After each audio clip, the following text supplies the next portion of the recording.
वक्रतुण्ड महाकाय सूर्यकोटिसमप्रभ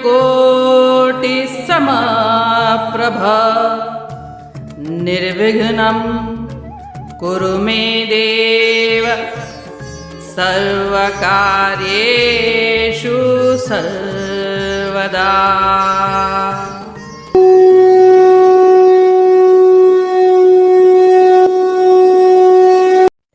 अध्याय 4 श्लोक 28।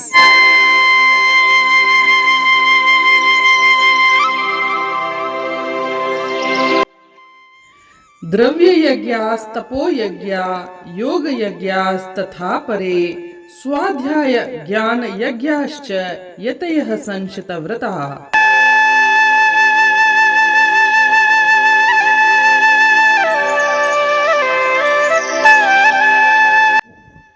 कुछ लोग अपनी संपत्ति को यज्ञ के रूप में अर्पित करते हैं, कुछ लोग कठोर तपस्या को यज्ञ के रूप में अर्पित करते हैं और कुछ लोग योग के अष्टांगिक मार्ग का अनुसरण करते हैं, अभ्यास करते हैं और कुछ लोग कठोर व्रतों का पालन करते हुए शास्त्रों का अध्ययन करते हैं और ज्ञान की साधना करते हैं।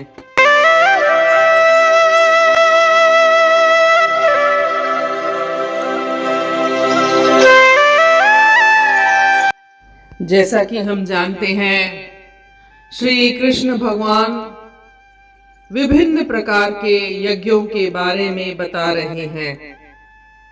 इस श्लोक में वे 4 प्रकार के यज्ञों का उल्लेख करते हैं।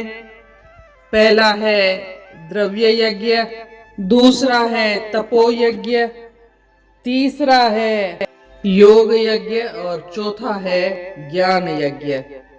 इस श्लोक में बता रहे हैं कि ऐसे कितने ही तीक्ष्ण व्रत करने वाले प्रयत्नशील साधक हैं जो कि इन 4 यज्ञों को करते हैं। तीक्ष्ण व्रत करने वाले साधक वे होते हैं जो 5 यम, जिसे कि महाव्रत कहा जाता है, अहिंसा, सत्य, अस्तेय, ब्रह्मचर्य और अपरिग्रह, ये 5 यम हैं और इन्हें महाव्रत भी कहा जाता है। इन महाव्रतों को पालन करने वाले साधक ये 4 व्रत करते हैं। कौन कौन से? पहला है द्रव्य यज्ञ। संसार में हमें जितनी भी चीजें मिल जाती हैं, शरीर भी हमें मिला हुआ है और कई पदार्थ भी हमें मिलते हैं। इस शरीर और पदार्थों का निष्काम भाव से दूसरों के लिए सेवा में लगा देना द्रव्य यज्ञ है। दूसरा है तपो यज्ञ। अपने स्वधर्म के पालन में, अपने स्व कर्तव्य के पालन में हमें कई बार कठिनाइयां आती हैं, प्रतिकूलताएं भी आती हैं, कठिन परिस्थितियां आती हैं। उन कठिन परिस्थितियों को प्रसन्नता पूर्वक सहन कर लेना तपो यज्ञ है। लोक कल्याण हेतु मौन धारण करना या लोक कल्याण हेतु एकादशी आदि का व्रत करना भी तपो यज्ञ की श्रेणी में आता है। तीसरा है योग यज्ञ। योग यज्ञ मीन्स दुख सुख में संभाव महसूस करना, फल प्राप्त हो जाए या नहीं हो उसमें भी समानता का भाव रखना, अनुकूल और प्रतिकूल परिस्थितियों में एक समान रहना, कोई अपनी निंदा करे या कोई प्रशंसा, कोई प्रतिक्रिया न देना, दुख सुख में संभाव रहना, आदर निरादर में समभाव रहना। कहने का तात्पर्य है अंतःकरण में समता का भाव होना चाहिए, मन में समता का भाव होना चाहिए। ऐसा नहीं हम थोड़ी सी प्रशंसा सुनकर खुश हो जाएं और थोड़ी सी निंदा सुनकर चिंता में पड़ जाएं। इसे कहते हैं योग यज्ञ।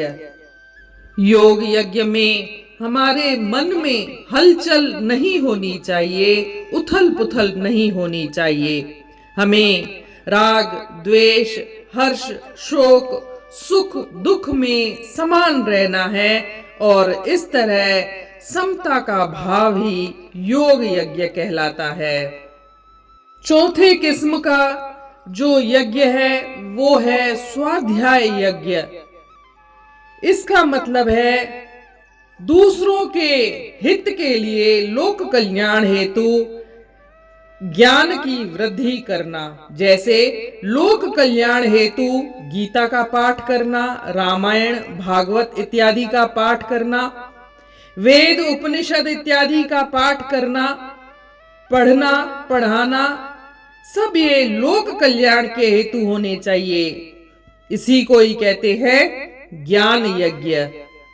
और ये चारों यज्ञ किनके लिए बताए हैं? वे जो तीक्ष्ण व्रत करने वाले हैं, जो महाव्रतों का पालन करते हैं।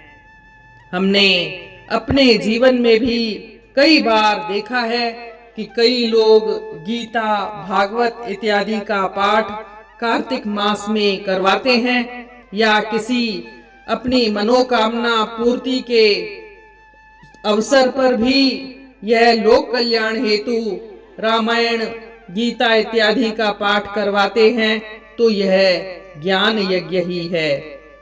कुछ लोग दूसरों के लिए, लोक कल्याण के लिए बड़े बड़े पंचकुंडीय महायज्ञ भी करवाते हैं। ये सब इसी श्रेणी में आते हैं। यहाँ एक बात और जोड़ना चाहेंगे कि योग यज्ञ में आसन, प्राणायाम इत्यादि भी लिए जा सकते हैं। लोक कल्याण हेतु कई लोग योगासन, प्राणायाम इत्यादि का स्वयं भी अभ्यास करते हैं और दूसरों से भी करवाते हैं। यह भी योग यज्ञ है।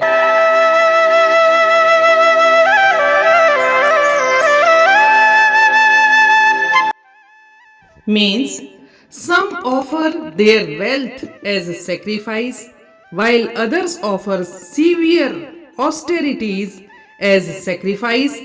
Some practice the eightfold path of yogic practices, and yet others study the scriptures and cultivate knowledge as sacrifice while observing strict vows.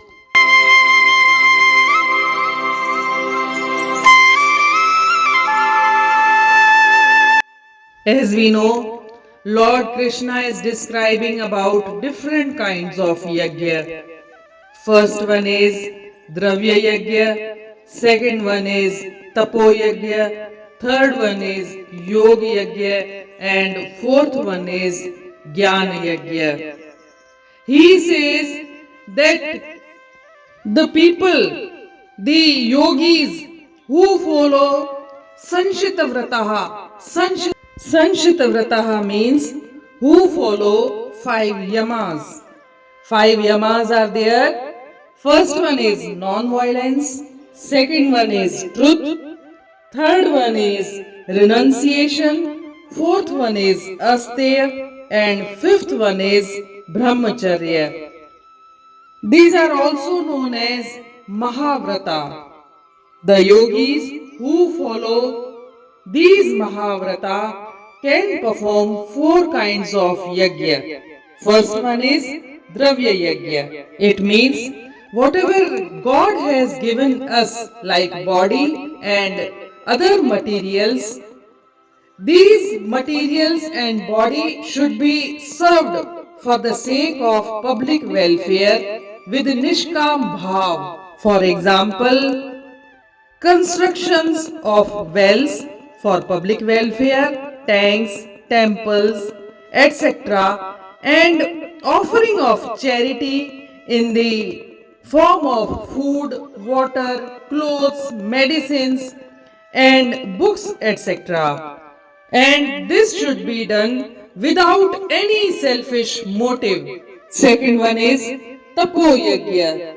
Tapo yajna consists in facing difficult and unfavorable circumstances happily. Keeping fast for the sake of public welfare comes under this category of yajna. Third one is Yoga Yajna. Yoga Yajna means equanimity, evenness of mind in success and failure, praise and blame, honor and dishonor, and pleasure and pain, called Yoga Yajna. Conducting yoga classes for the sake of public welfare also comes under this category. Fourth one is Jnana Yajna, study of scriptures such as Gita, the Ramayana, the Bhagavad, the Vedas, the Upanishads, etc., as well as the study of one's own self and inclinations, all constitute the holy sacrifice of knowledge. You would have seen many people conduct Panchakundiya Mahayagya, etc. This kind of yagya comes under this category.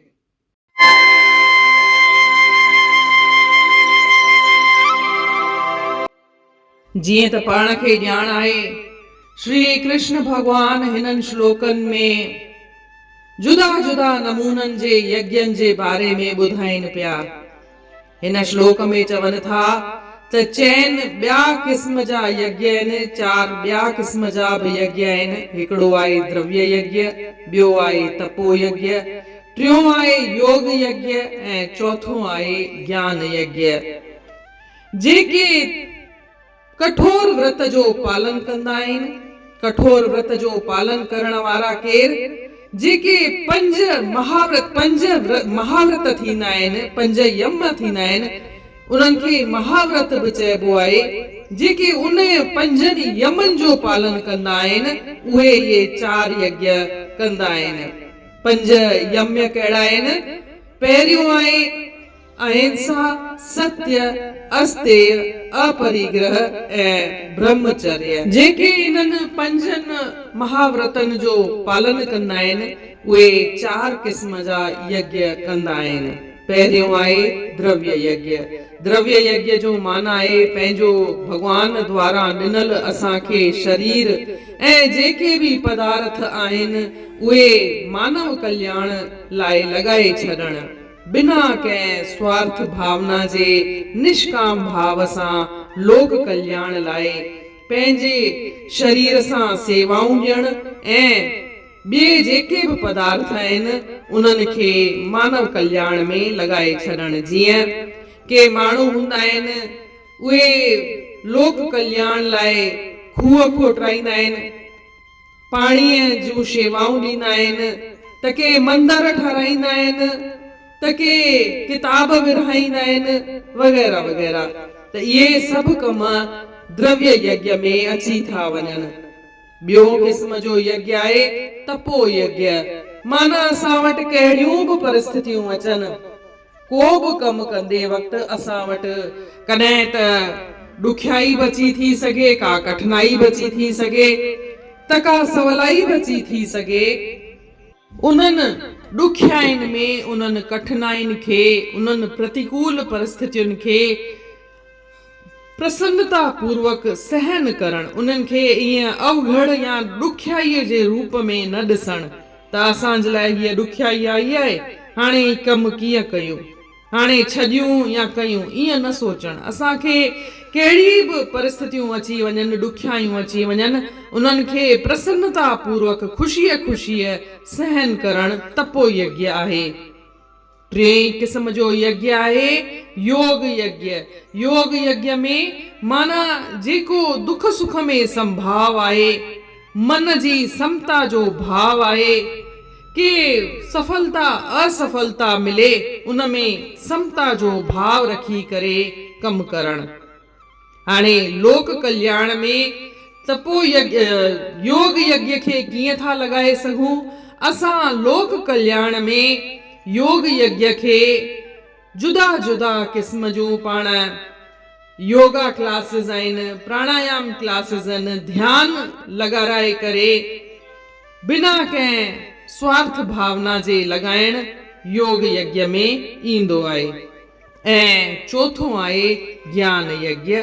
ज्ञान यज्ञ जो माना आहे लोक कल्याण लाए ज्ञान जी वृद्धि करण, बिना कंहिं स्वार्थ भावना जे, बिना कंहिं भावना निष्काम भावना जे गीता रामायण उपनिषद वेद पढ़ण पढ़ाइण ॿुधण ॿुधाइण ऐं के धार्मिक पुस्तक विरहाइण सभु इन कैटेगरीअ में अची वेंदा आहिनि।